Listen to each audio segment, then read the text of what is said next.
大家好，我是苏苏姐家的小青，今天给大家带来复古年华系列简纳白化毛衣。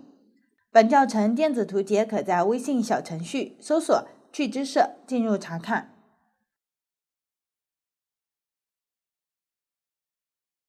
衣服有长袖和背心两种款式，编织方法都一样。这里背心款有前片、后片、连接、领边、下摆和袖边组成。长袖款其他都一样，多了一个袖子。先分别编织前后片，完成后进行对应区域的连接。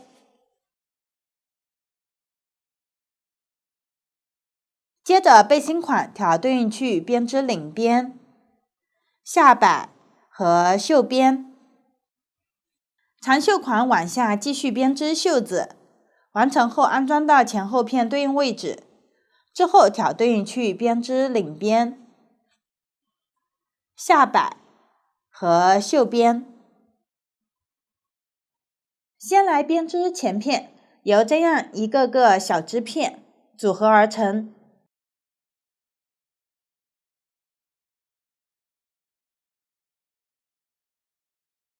先起针后，从左往右编织第一行的小织片，完成后又往左编织第二行的织片，后面继续来回往返编织剩余行的小织片。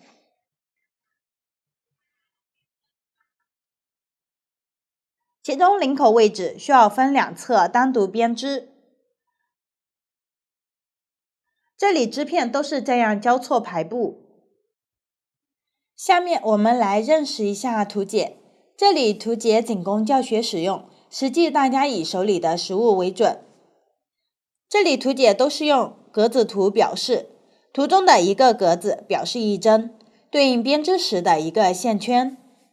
并针的位置，无论是几针并作一针，图解都是占一个格子。这样的线段位置表示编织的挑针位置及顺序。图解的箭头都是表示编织方向。这里从右往左的编织方向都是在正面编织，从左往右的编织方向都是在反面编织，并且反面要编织相反的针法。用到的针法比较多，图解都会进行相应标注，我就不一一举例说明了。下面请看我演示具体的编织方法。先来编织第一行织片，这一行有几个织片。为了方便讲解，我按照编织的方向给织片依次编上号。首先是织1号织片，开始先起针，采用左手长尾起针的方法，起针后来回往返编织。这里实际使用断染线编织，这种线材起始的颜色段不同，编织出的效果也会有不同，大家可以根据成品选择对应的颜色段开始编织，也可以根据喜好选取对应的颜色段。往后教程使用的线材以及颜色随意，具体的线材、配色以及针的型号可参考对应产品的详情页和纸质图解。注意，这种线材由于不易拆卸，大家可以先使用其他线，跟着视频教学进行学习，学会之后再使用对应线材进行实际操作。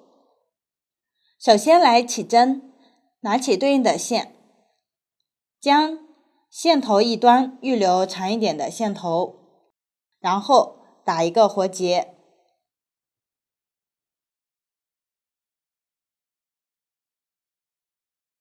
套到环形针的一头，稍微拉紧。这是第一针。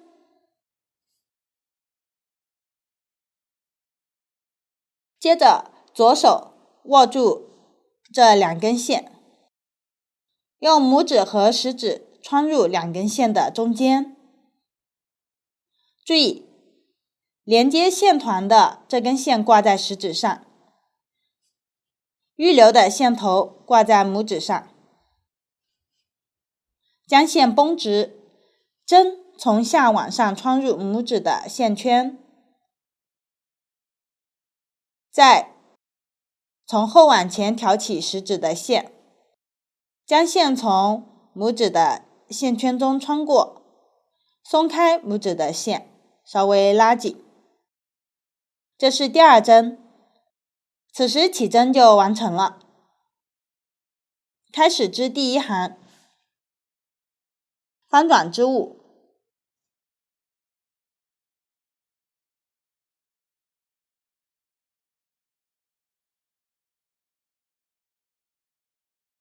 这一行图解是从左往右编织，也就是在反面编织，需编织相反针法。图解第1针是下针符号，相反针法编织上针，则织1针上针。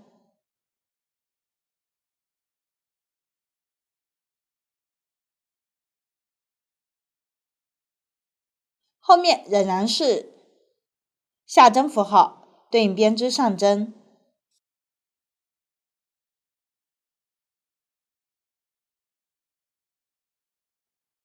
稍微拉紧起针的线头。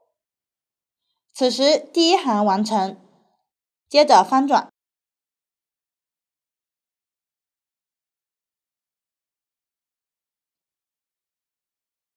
往下织第2行。这一行从右往左编织，也就是在正面编织，直接编织图解标注的针法即可。开始是织划针，在正面织划针时，将线头放于右半针的下方，然后右半针从下往上穿入左半针的线圈，挑下不织，移到右半针上，这样划针就完成了。接着织1针下针。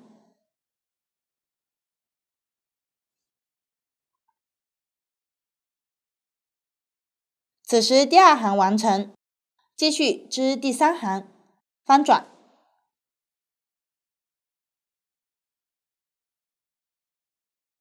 这一行在反面编织，第1针要织划针。这里在反面编织划针时，需要将线放于织物的反面，也就是此时对着自己的这一面。右半针位于线的下方，然后从下往上将左半针的线圈挑下不织，移到右半针上，完成划针。继续织1针上针。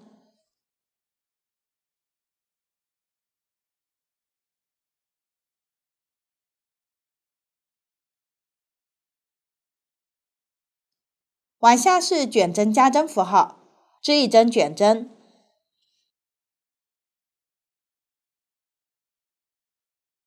这样就加出了1针。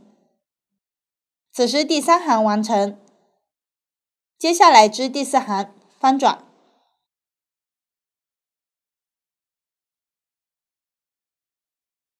这一行在正面编织，第1针编织划针，线头放于后方，划1针。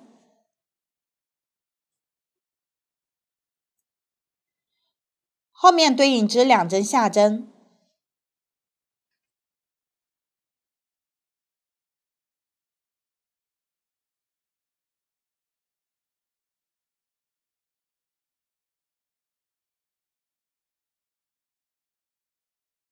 完成第4行。往下织第5行，方法与第3行相同。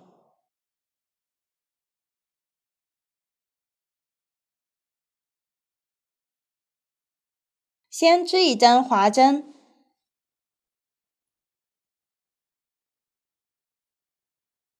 后面一对应织上针，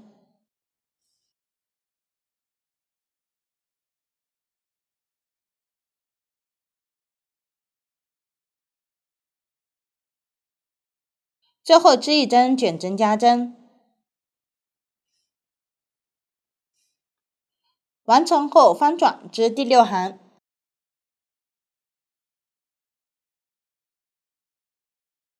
方法与第4行相同，先织一针滑针，然后一对应织下针，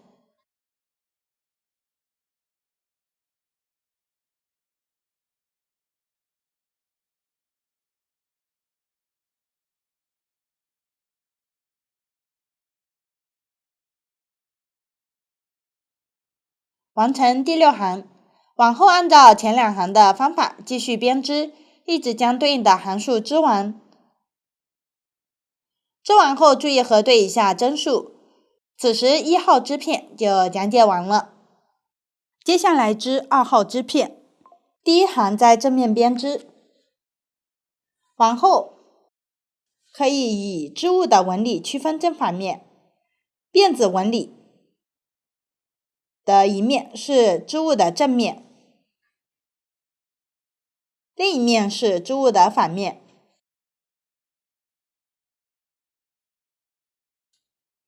开始，先织一针滑针，接着织一针下针，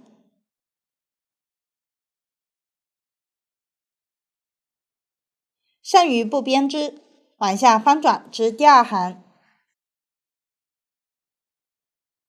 先织一针滑针，然后织一针上针，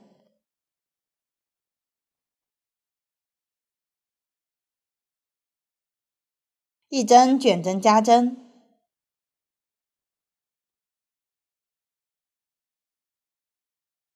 完成第2行。后面剩余行方法与之前都一样，大家直接参考图纸编织即可。同时，往后的几个织片方法与2号织片相同，大家按照同样的方法将对应织片织完。编织完成后，第1行的织片会形成这样，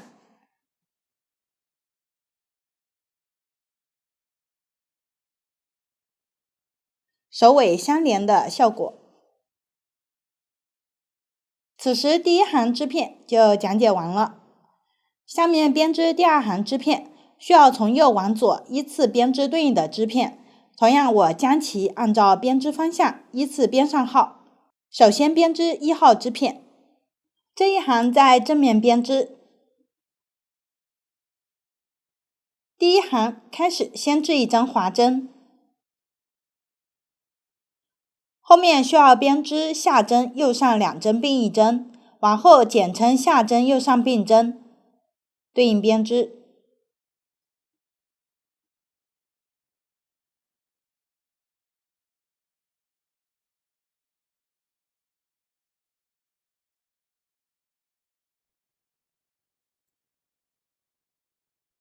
完成下针右上并针之后，翻转编织第2行，先织一针滑针，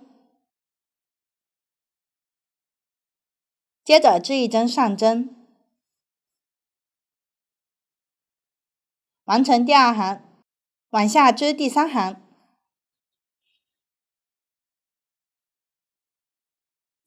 先织一针滑针，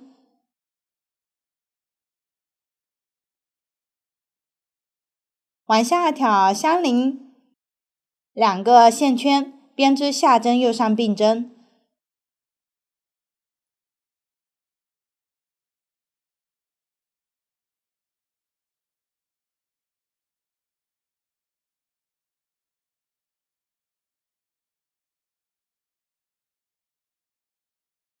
完成第3行，继续织第4行，翻转，先织一针滑针，然后织一针上针，接着织一针卷针加针，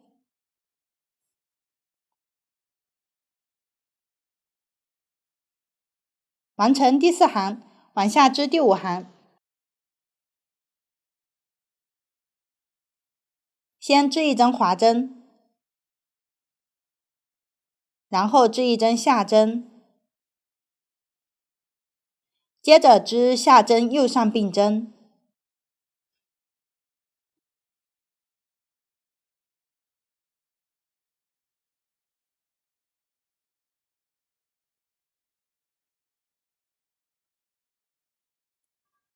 往后按照前2行的方法进行编织。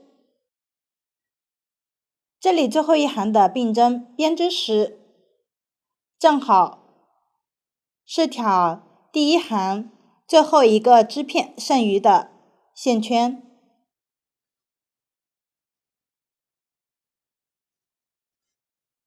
完成后，此时上1行织片的线圈就全部织完了。此时第2行的1号织片就完成了。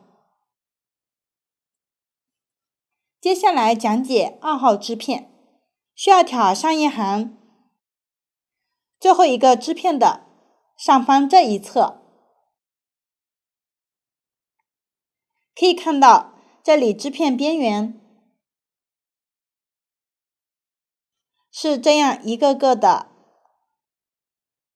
辫子，这是划针的辫子。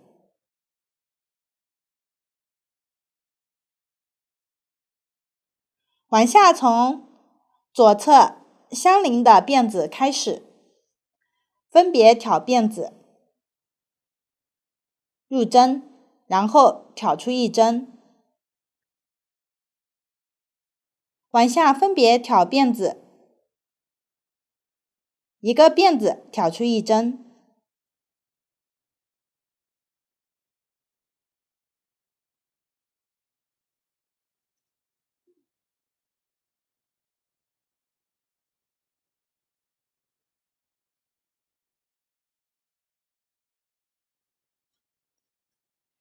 这里最后一个辫子的位置不是很明显，可以挑靠边缘的2根线，入针。挑完后下方没有明显大洞就可以。此时大家核对一下针数，挑完后的针数要与图纸2号织片的第1行针数相同。此时相当于织好了2号织片的第1行，往下第2行翻转，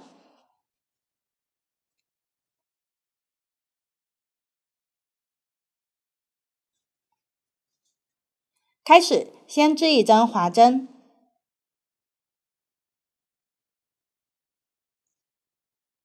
后面一一对应织上针，将这个织片的针数织完。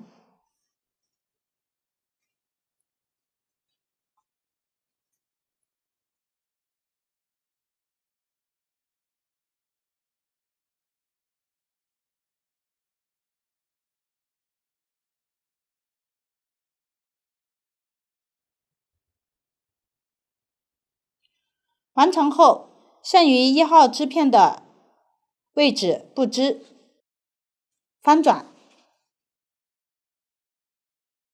往下编织第3行，先织一针滑针，后面一一对应编织下针，一直织到织片最后一个线圈位置前。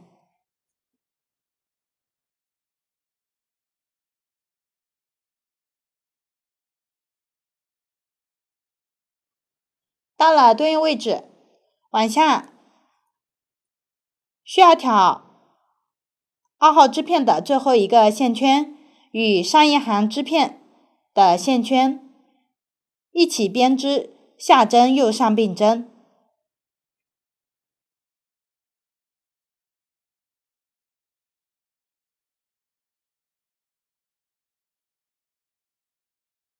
往后继续按照前2行的方法编织，将这个织片的前10行织完。完成后往下编织第11行，先织1针滑针，接着织8针下针，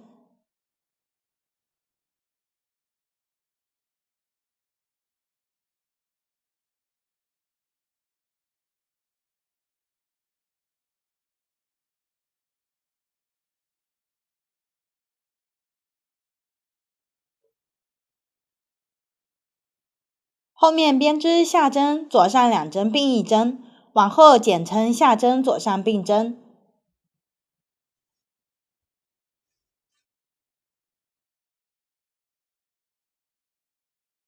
完成后织1针挂针，后面继续编织对应数量的下针，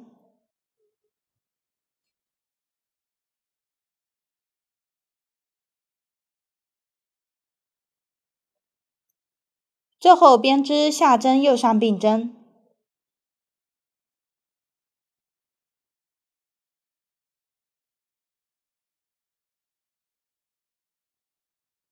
此时第11行完成，往后剩余行没有用到新的针法和方法，大家直接参考图纸编织即可。编织过程中遇到挂针的位置，挑对应的线圈直接织相应针法就可以。织完最后1行后，注意核对一下针数，同时这里最后1行织完后，下方织片的线圈也就织完了。此时2号织片的编织就讲解完了。后面的2个织片方法与2号织片相同，只是3号织片中间不需要编织花样，全部编织大平针即可。4号织片中间要编织花样，用到的针法和方法前面都有演示过，大家直接参考图纸将这2个织片完成。接下来讲解最后一个织片，也就是边缘织片。前2行方法与之前的织片相同，从第3行开始，结尾的一侧需要减针。这里我演示一下第3行，开始先织1针滑针，后面对应编织下针，最后剩余3针不织。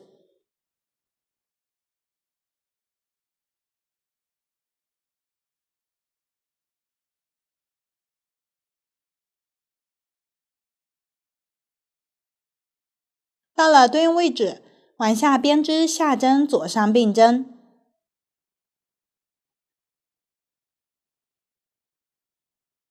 最后织1针下针。此时第3行完成，后面剩余行在正面编织时都要在结尾一侧织并针，并且最后1行直接编织1个并针即可。大家直接参考图纸将这个织片完成。此时第2行织片就讲解完了。接下来织第3行织片，先翻转织物。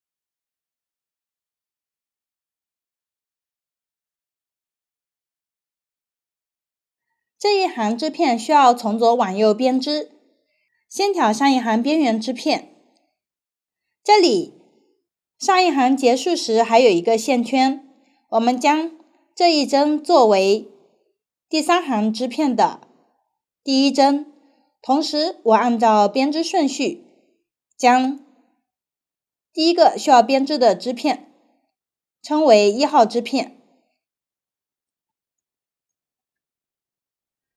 先将对应的线圈移到右半针上，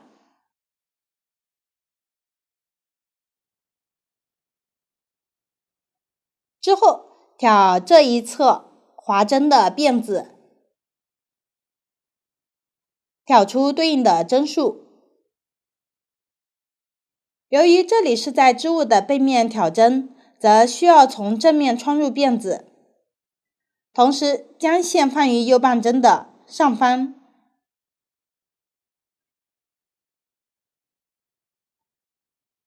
从下方的第一个大辫子处入针，绕线，挑出，这样就挑出了一针。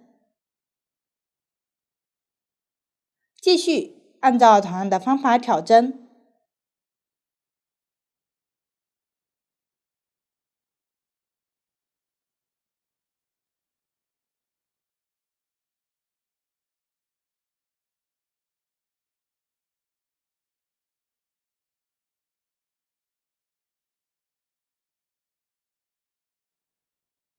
遇到没有明显大辫子的位置时，挑大概对应的2根线，入针。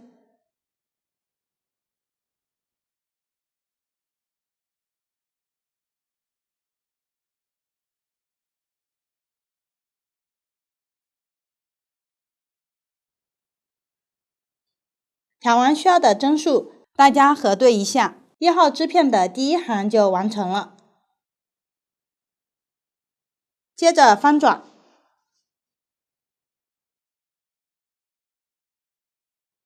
往下编织第2行，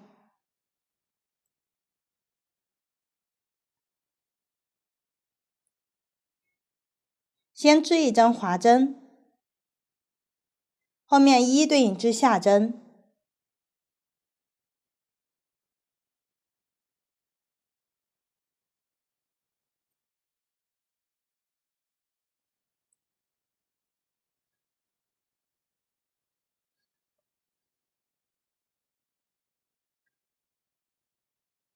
完成后织第3行，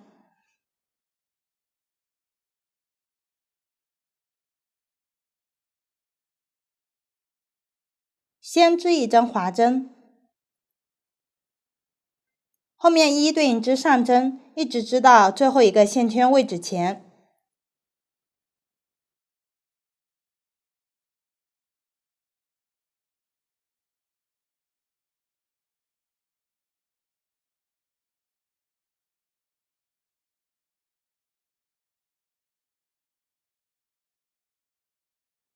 往下需要编织并针，这里图解是下针左上并针。由于这一行在反面编织，需要编织相反针法，也就是织上针左上并针。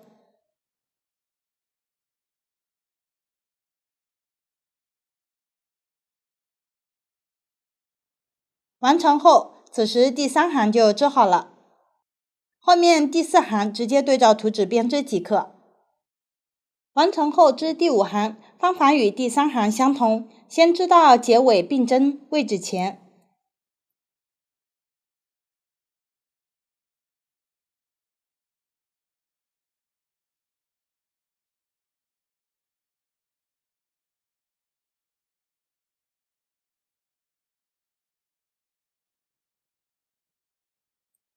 到了对应位置，往下编织上针左上并针。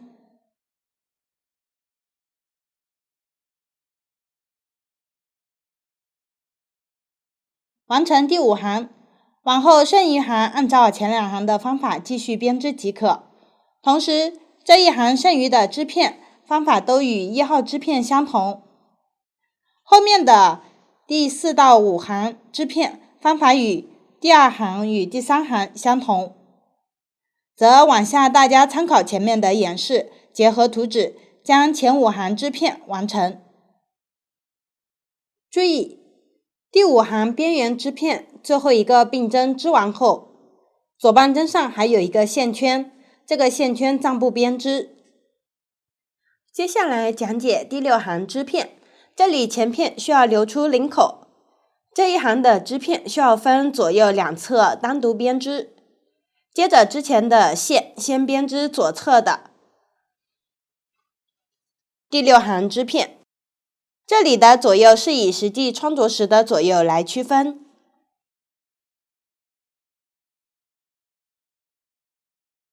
这里需要编织2个织片，由于边缘这个织片需要将这个区域连起来一起编织，则我们将靠里侧的一个织片编织完成，之后再编织靠外侧的织片，则按照编织方向，我仍然称为1号织片和2号织片。先来织2号织片，这里我用小样做演示，在下方边缘织片有划针的一侧，挑针。由于这一侧的线圈暂时不编织，为了编织方便，我们可以将这一侧的线圈先挑到一根半针上，或者用线穿起来修针。这里我演示一下修针，剪断其他线的长线头，穿入缝针，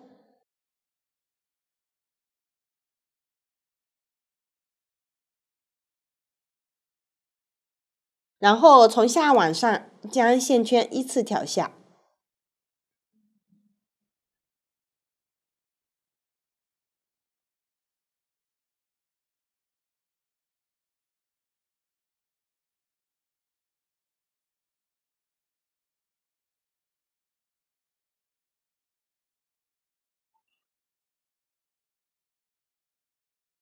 完成后，将线打结固定。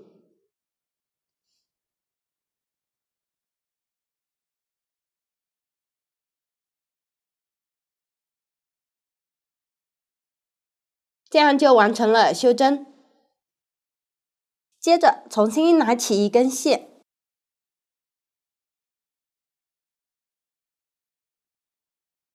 从边缘划针的辫子开始往下进行挑针，将线打一个活结，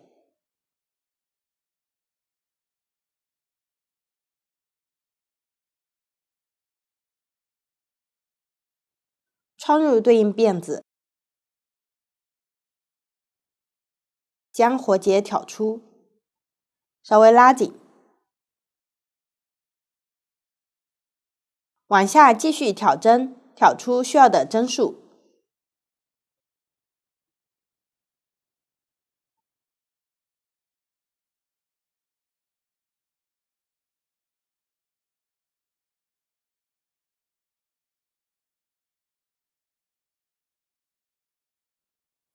完成后继续参考图纸编织，并织完最后一行。方法前面都有演示过，大家将其完成。完成后需要进行收针，这里采用浮针收针的方法，先编织2针下针，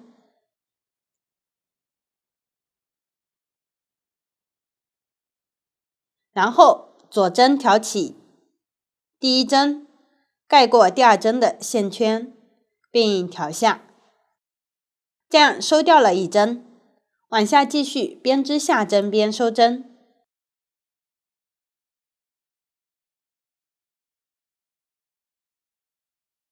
最后剩余2个线圈暂不收。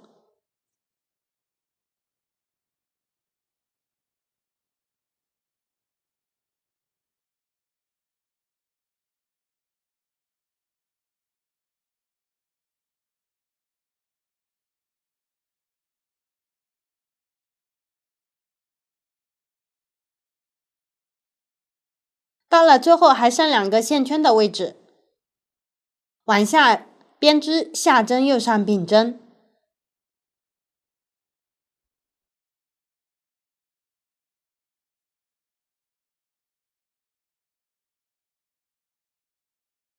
然后再将最后一个线圈收掉。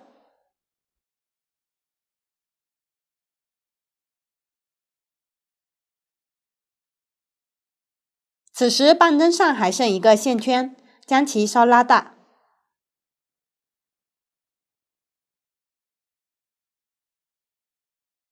下方预留长一点的线头剪断，将线从线圈里面穿出，稍微拉紧，然后线头藏到织物的背面，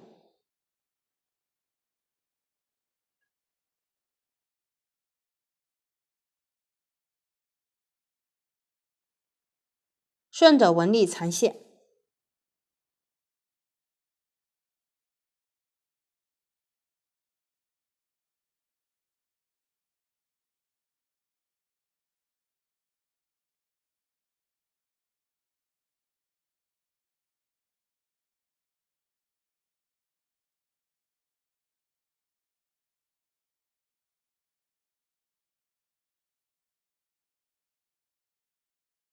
大家可以多缠几针，这样2号织片就完成了。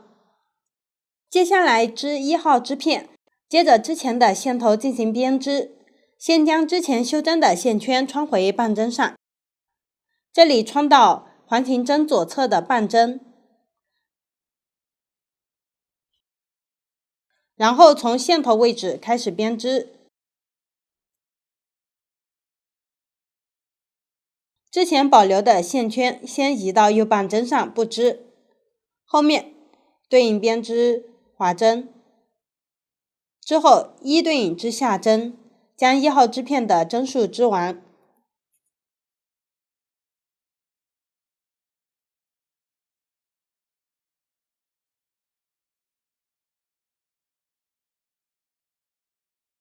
完成后，往下挑2号织片处，挑划针的辫子，挑出对应的针数。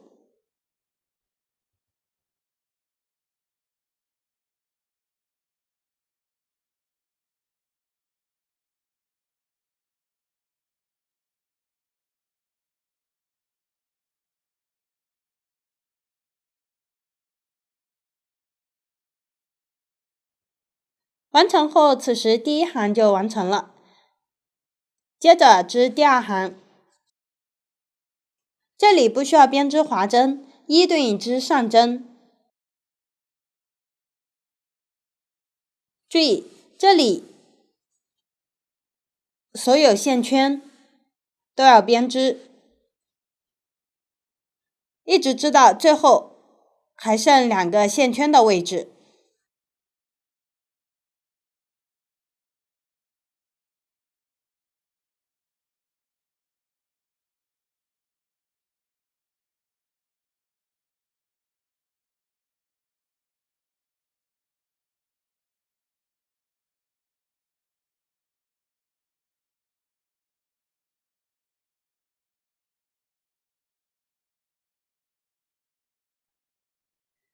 到了对应位置，往下挑第1行的最后一个线圈，与之前织片剩余的线圈一起编织上针左上并针。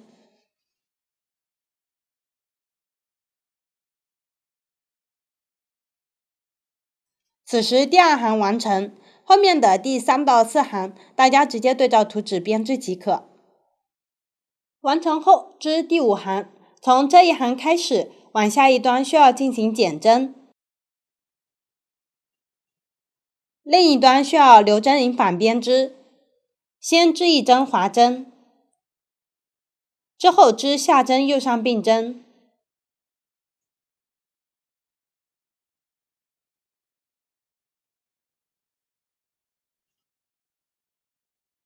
接着一对应编织到结尾还剩3针的位置。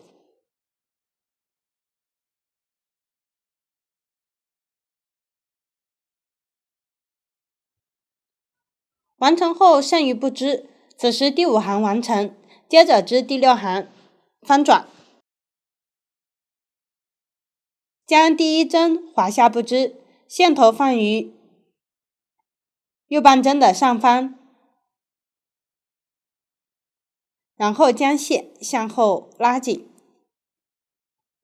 此时划针变成了这样的2个线圈，这个是有结的划针，往下将线绕到右半针上方，后面继续一一对应织上针。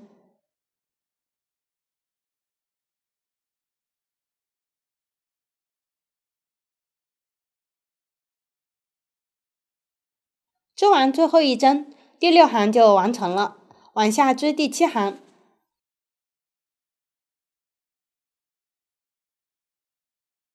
方法与第5行相同，先织一针划针，然后织下针右上并针，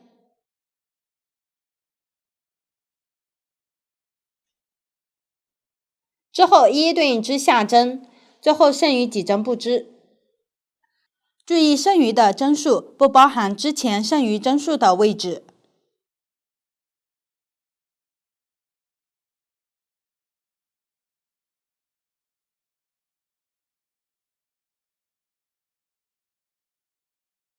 注意数针数时，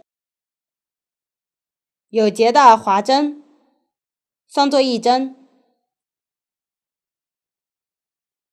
此时我已经留出了对应针数，第7行就织好了，继续织第8行。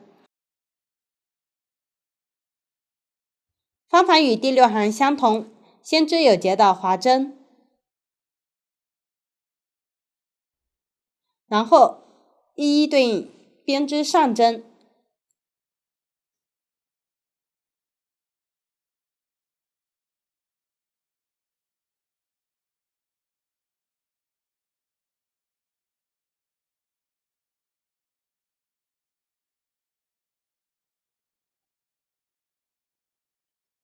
织完最后一针，第8行就完成了。往后剩余几行继续参考图纸编织。最后一行时需要进行消行，也就是将之前留针不织的位置连起来一起编织。往下我演示一下最后一行的方法。这里我用这个小样做演示，先挑上一行的线圈，一一对应织下针。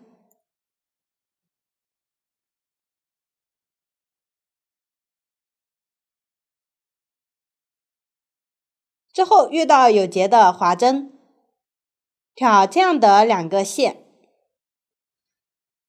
一起编织下针。后面继续按照同样的方法一一对应织下针。划针的位置都是挑2根线，一起编织，将这一行织完。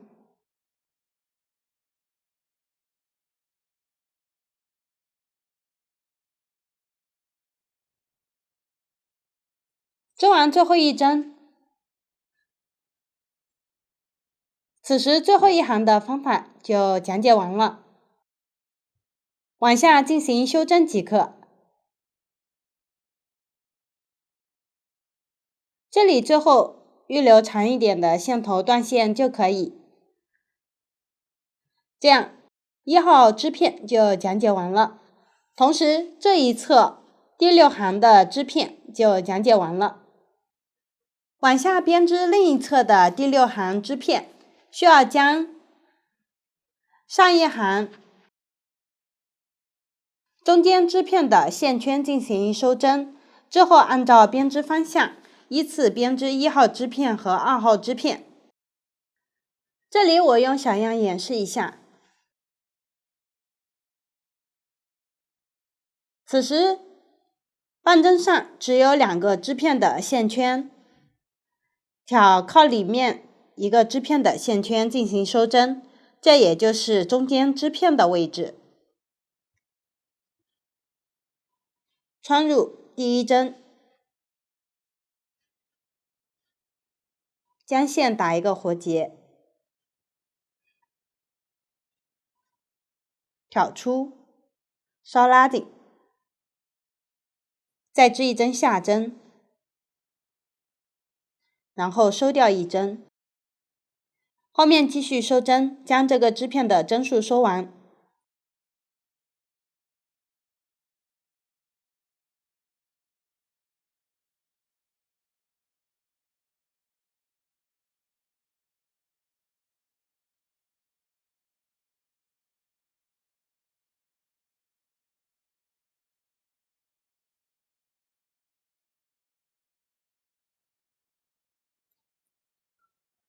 完成后处理一下线头，线头藏到织物背面即可。方法前面都有演示过，大家将其完成就可以。完成后往下挑这个织片的侧边，往上编织1号织片。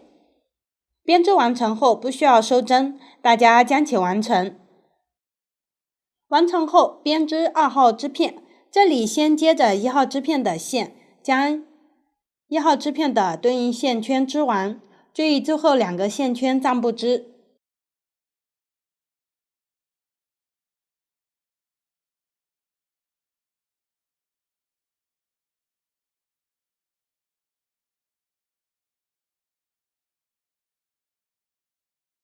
到了对应位置，往下编织下针右上并针，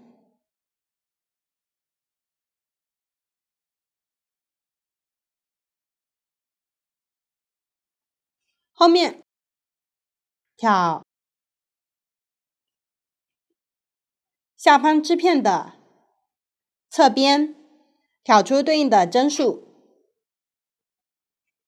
之后第一行就算完成了。后面继续参考图纸编织第2到3行，大家将其完成。完成后继续织第4行，织到结尾还剩3针的位置，这里我已经完成了。往下织第5行，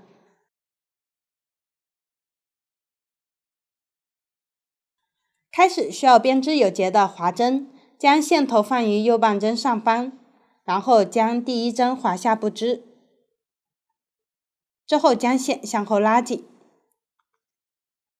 有结的划针就完成了。后面继续一对应织下针，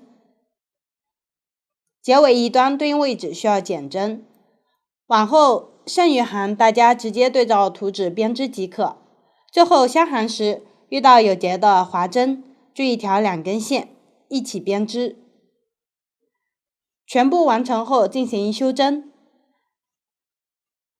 此时2号织片就讲解完了，同时这一侧第6行的织片就讲解完了。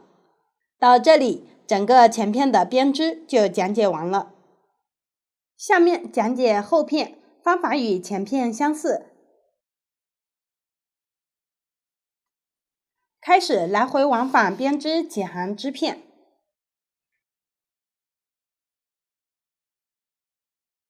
倒数第2行的织片只需要编织中间的几个织片位置，两端不需要编织织片，则需要将对应的线圈先修针。之后最后一行时不需要编织领口，按照编织方向依次编织对应的织片即可。这里两侧边缘的织片需要将下方的织片连起来一起编织，部分位置需要留针领反。织片完成后，要与前片边缘的织片进行合并收针，中间织片编织成这样的三角形状，顶端需要用到一个新针法，中上3针并1针。这里除了新针法与合并收针，其他位置的编织方法前片都有讲解和演示过，则往下分别演示一下新针法的编织以及合并收针的方法，大家可以先学习，之后再参考图纸对应编织。请看演示。中上3针并1针，先从左往右同时挑下2针，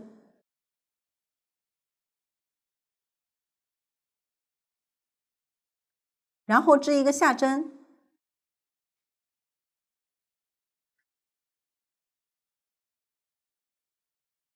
再将挑下的这2针盖过织的这一针，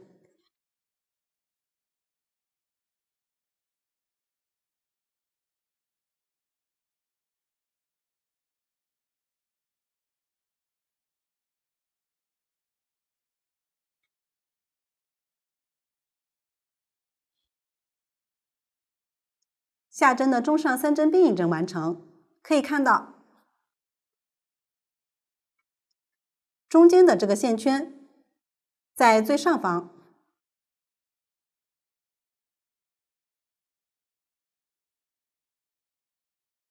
第一种是针与针连接，这种情况在都是线圈的状态下比较常用的一种连接方法，就是通过合并收针将织片拼接起来，通常用于前后片的肩部拼接。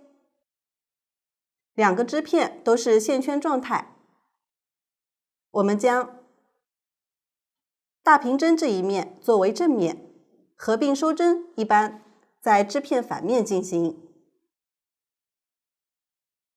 也就是需要将拼接的两个织片正面相对。通常其中一个织片是不断线的，这根线无论在哪个织片上，将流线的这一侧放在右侧，一般合并收针时都是边织下针边收针。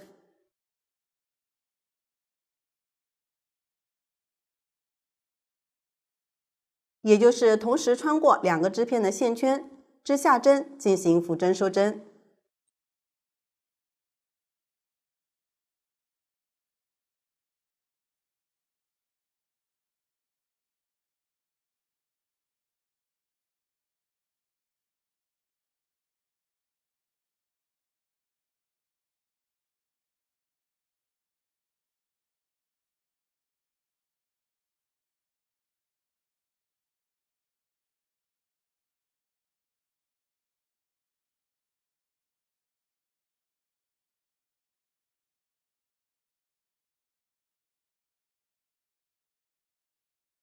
2个织片的针数通常是相同的，一一对应编织并收针即可。如果其中一个织片针数较多，需要在较多的一侧边减针边收针。假设这一片针数较多，可以同时穿入2个线圈，后面继续穿入1个线圈，织下针进行收针。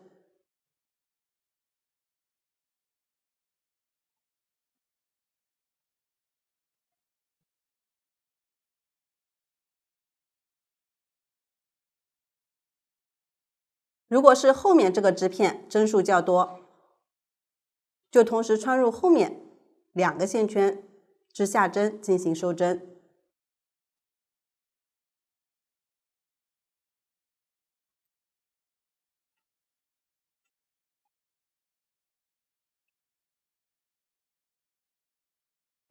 我这里2个织片针数相同，继续将它们收完。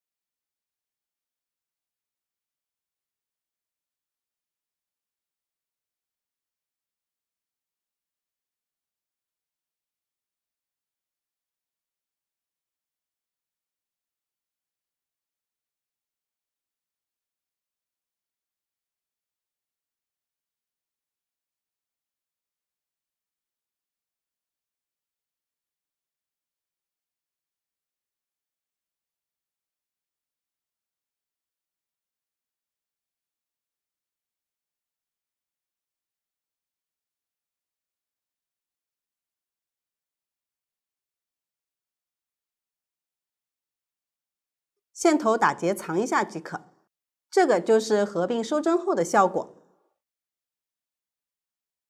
此时后片的编织就讲解完了，往下进行前后片的连接。这里前面合并收针相当于连接了肩部的位置，往下需要连接身体部分。这里差不多连接第1到3行的织片位置。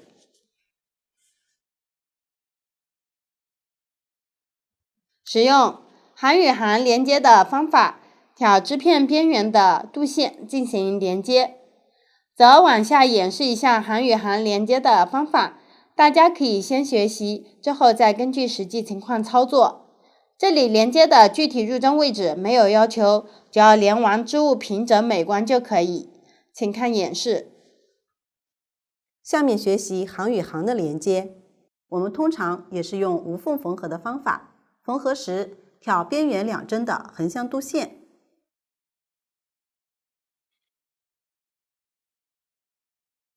我们可以先来认识一下织片，首先找到边缘第1针。边缘第1针通常会有4种情况，第一种是滑针，也就是顺着纹理挑下不织，形成大辫子。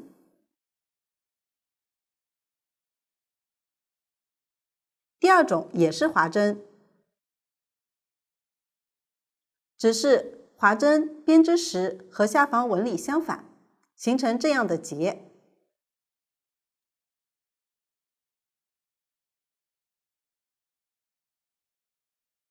第三种是每行都织，通常正面织下针，反面织上针，形成这样的小辫子。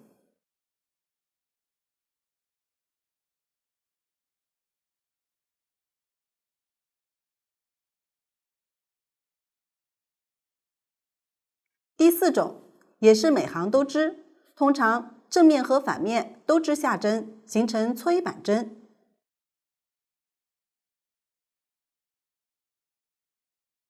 第一针左侧就是第二针，例如这个织片，从这一面看，第二针是下针纹理；从另一面看，第二针就是上针纹理。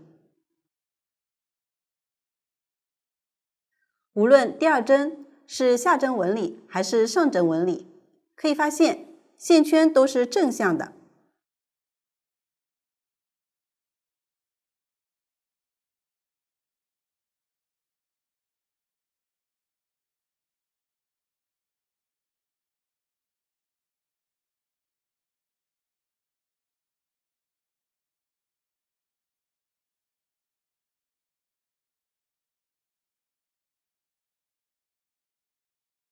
这样倒着的线圈，下方的横线就是两针之间的横向度线。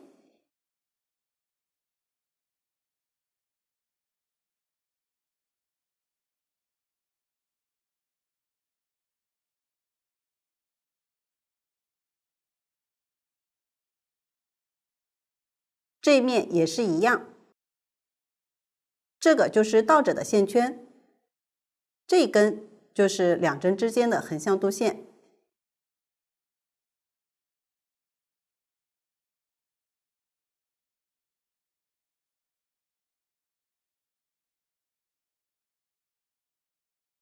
边缘织搓衣板针也是一样，这个就是第二针。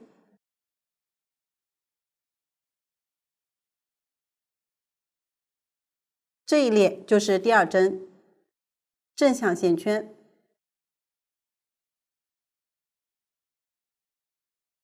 这两针之间倒着的线圈，这样的一根线，就是两针之间的横向度线。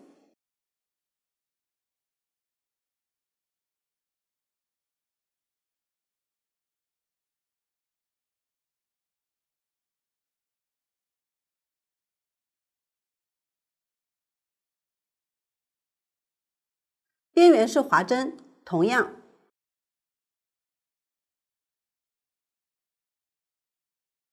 这两针之间也是有一根根横向度线。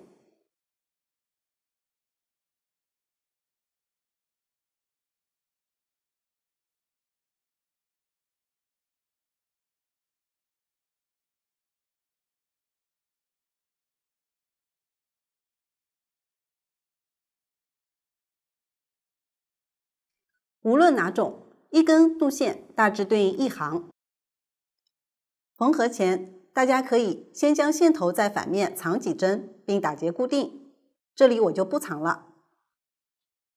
无缝缝合就是每次交替在这两个织片上，挑边缘两针的横向度线，进行缝合。每次挑1到2根，注意，如果两个织片行数相同，就可以一一对应缝合，也就是每次挑的度线数量都相同。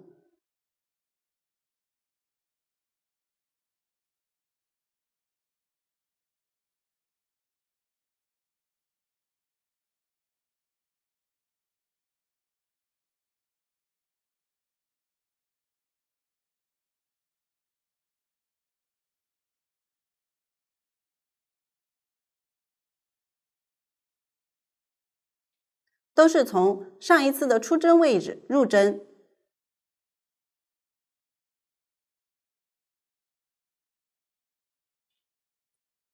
来挑横向度线。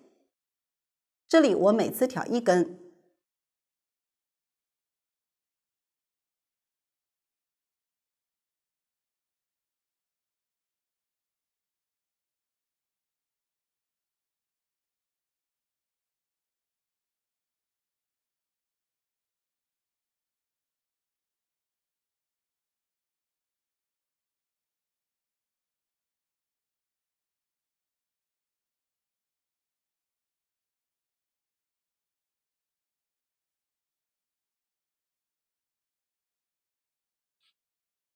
缝几针后，稍微拉紧即可。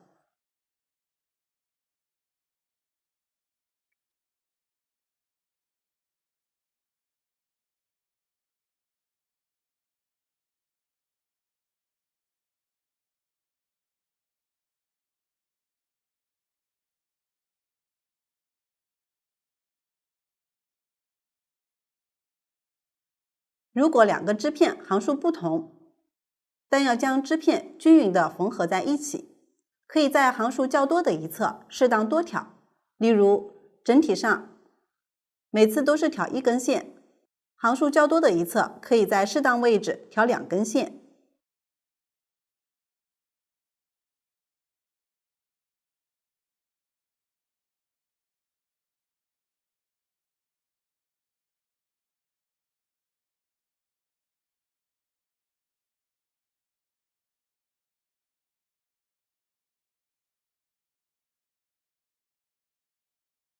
这2个织片行数相同，我继续缝完。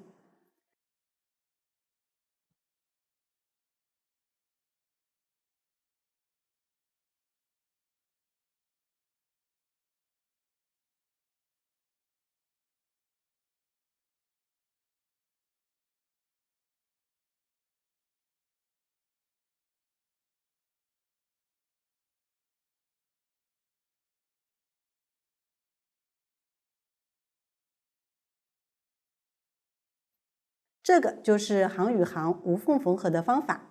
此时连接就讲解完了。接下来讲解长袖款的袖子，这里背心款可以跳过这个部分。袖子分为左袖和右袖，右袖编织方法与前后片相似。第一行织片从左向右编织，之后往返编织相应织片。所有编织完成后，最后按照收针的方法处理线头即可。左袖编织方法相反，这里第一行织片从右往左进行编织，则起针后第一行就是织片的正面。往下我演示一下第一个织片前几行的方法。首先起针，这里我已经起好了，往下编织第一行，在正面编织，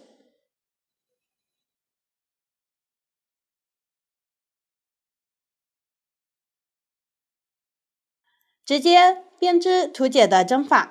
图解是2针下针，对应编织。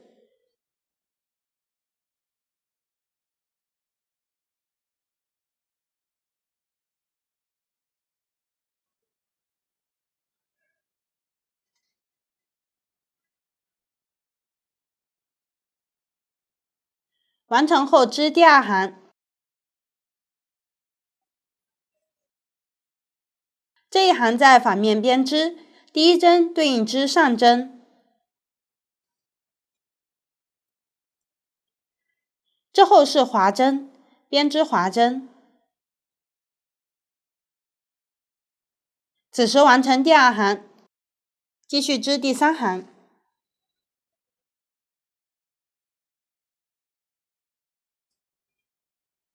先织一针下针，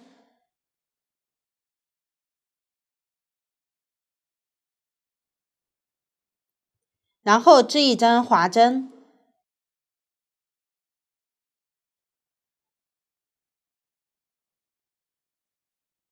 完成第三行，往下织第四行。开始是卷针加针符号，先织一针卷针，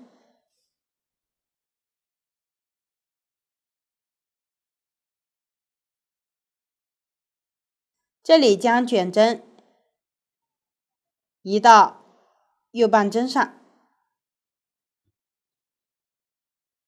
之后织一针上针，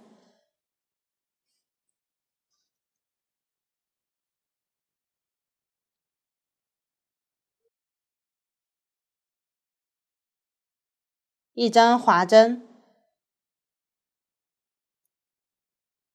完成第4行。接下来织第5行。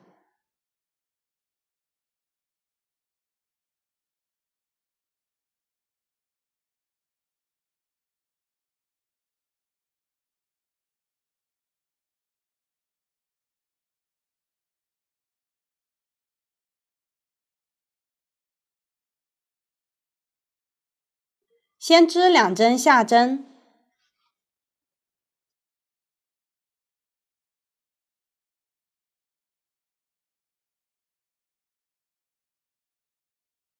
后面织一针划针，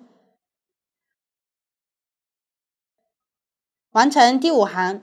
接着织第6行。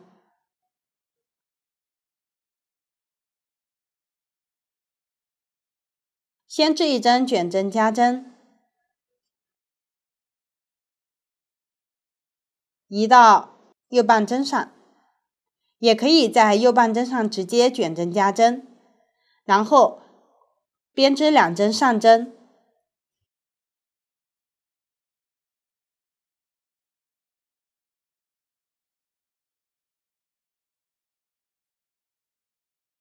一针划针，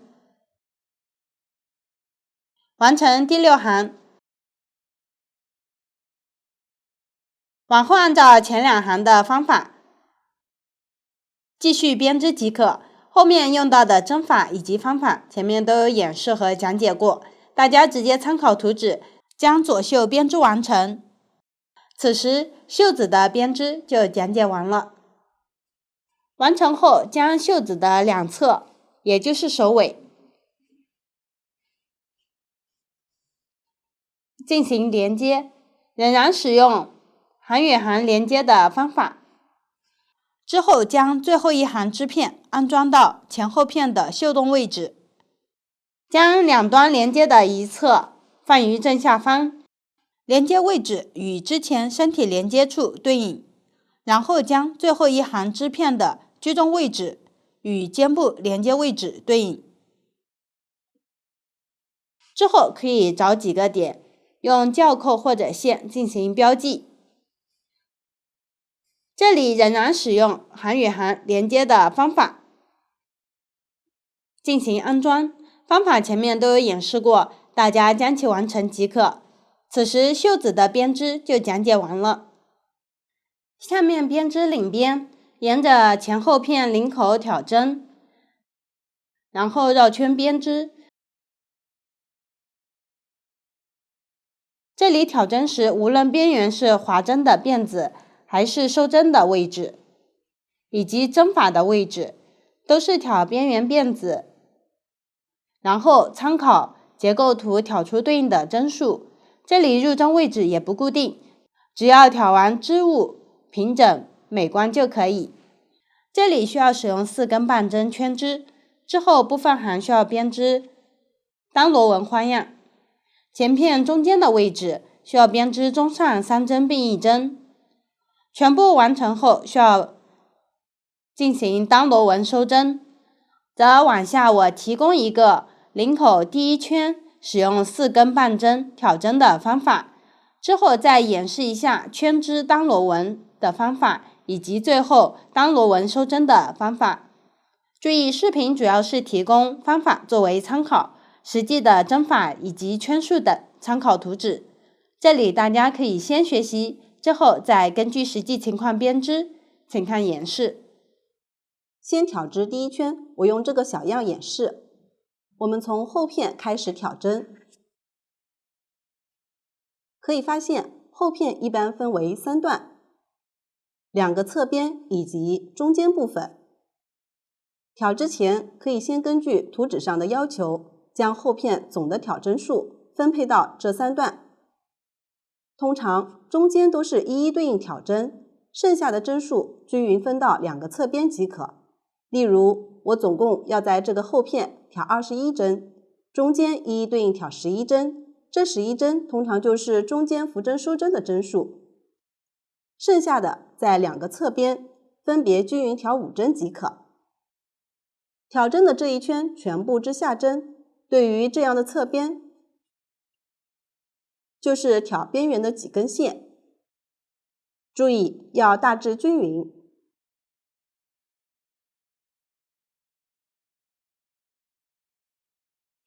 这里我用不同颜色的线演示，方便观看。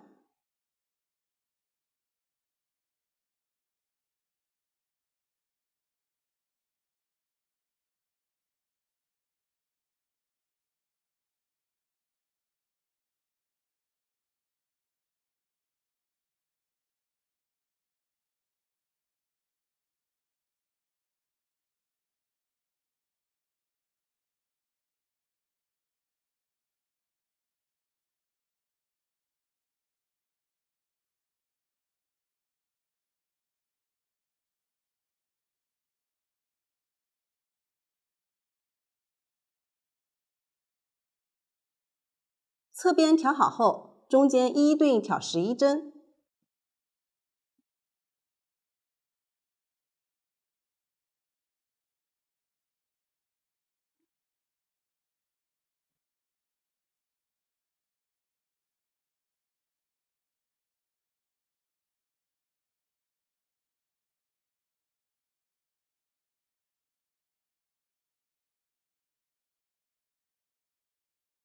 完成后，这个侧边继续均匀挑5针。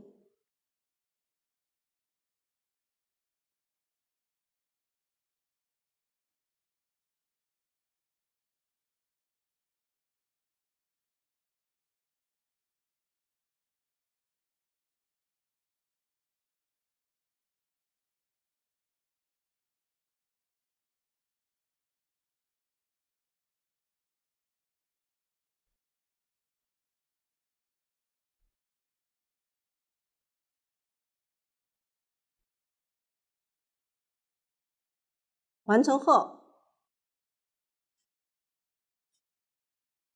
到了前片位置，将前片总的挑针数同样分配到这3段。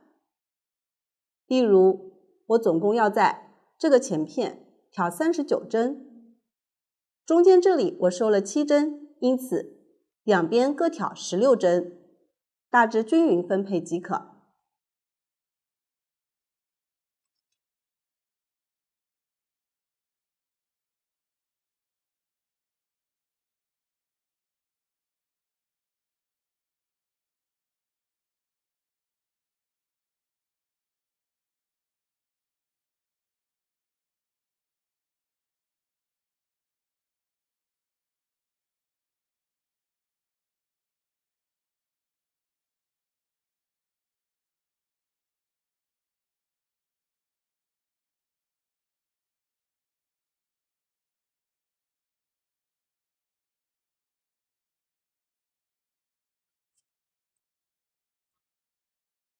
全部调好后，核对针数，然后将它们均匀分配到3根棒针上。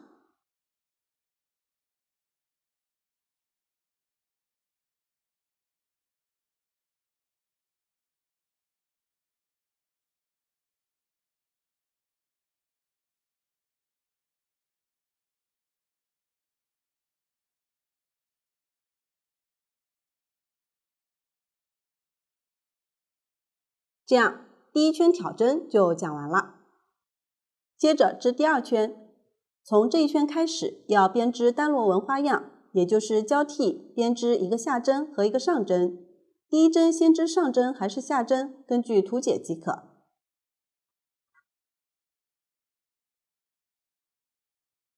第一针稍微织紧一点。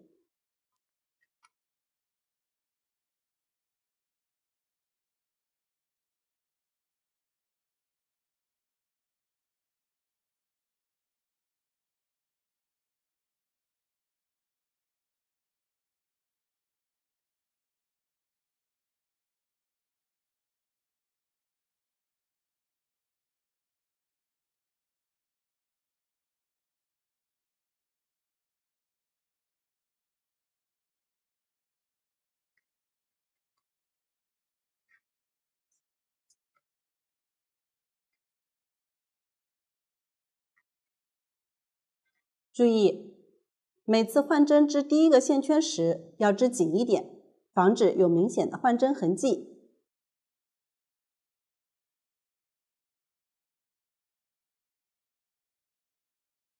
继续交替织下针和上针，将这一圈织完，也就是织完第3根针上的线圈。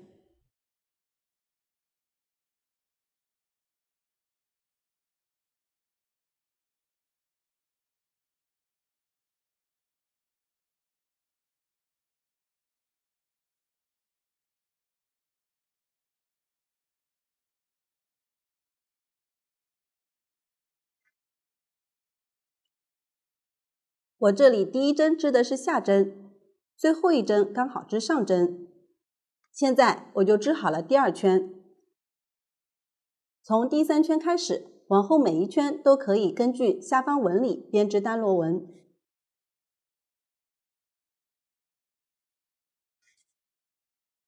也就是看到下方是辫子，就织下针。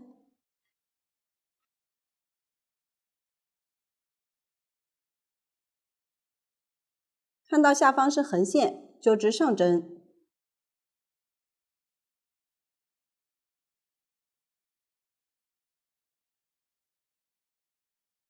辫子，织下针。横线，织上针。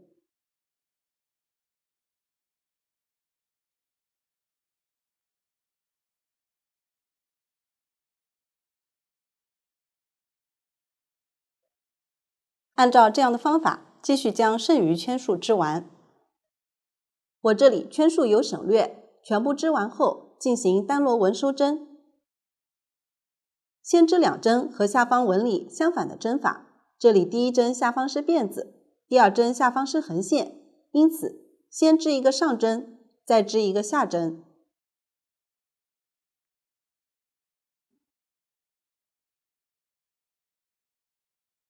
然后将前1针盖过后1针，这样就收掉了1针。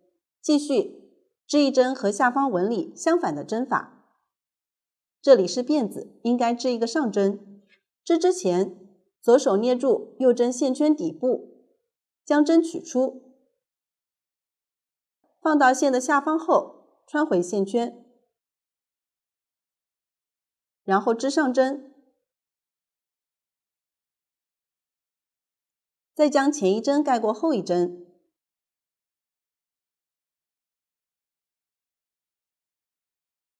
这样就又收掉了1针。继续织1针和下方纹理相反的针法，这里是横线，应该织一个下针。织之前，将针取出，放到线的上方后穿回线圈，织一个下针，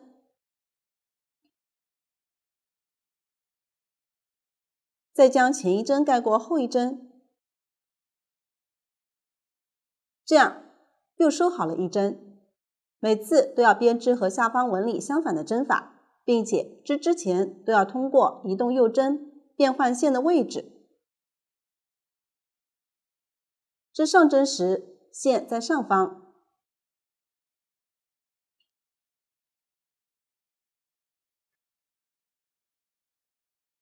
织下针时，线在下方。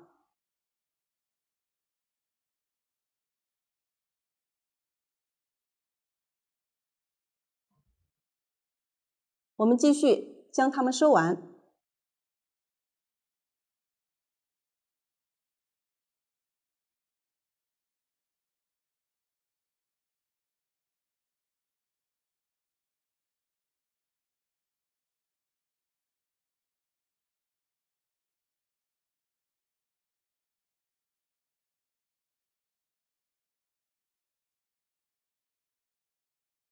还剩1个线圈时，线头稍微留长一点。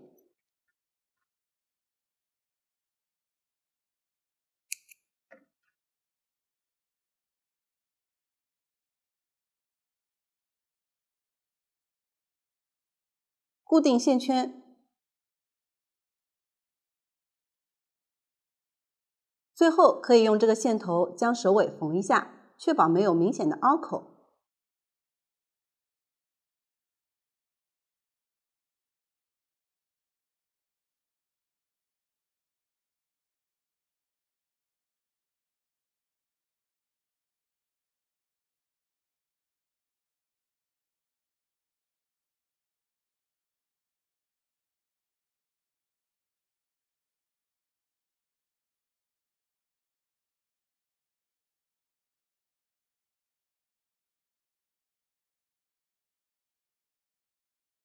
这样领子就讲完了。此时领边的编织就讲解完了。接下来讲解下摆，沿着前后片下方边缘挑针，然后绕圈编织。部分行需要编织单螺纹，结尾需要进行单螺纹收针。